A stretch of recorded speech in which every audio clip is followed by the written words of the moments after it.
पैठण तालुक्यामध्ये बातमी केलेली आहे। औरंगाबाद जिल्ह्यामध्ये एका शेतकऱ्याच्या कुटुंबातली मुलगी, तिला तालुक्याला तिच्या कॉलेजची फायनल परीक्षा देण्यासाठी जायचं होतं। 280 रुपयाचा बसचा पास काढायचा होता।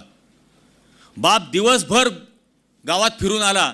रात्री आल्यानंतर आईने विचारलं की काय झालं, तो म्हटला मला 280 रुपये नाही मिळाले, दिवसभरात 280 रुपये नाही मिळाले। आणि पोरीला समजाव, तिला सांग की आत्ता नाही पुढच्या वर्षी बस, तोपर्यंत व्यवस्था करू। म्हणजे वर्षभरामध्ये व्यवस्था किती रुपयाची करू? 280।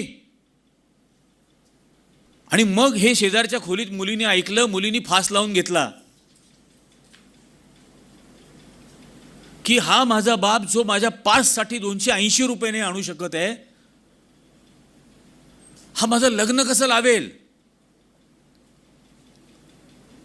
आणि म्हणून ही खुनी अर्थव्यवस्था।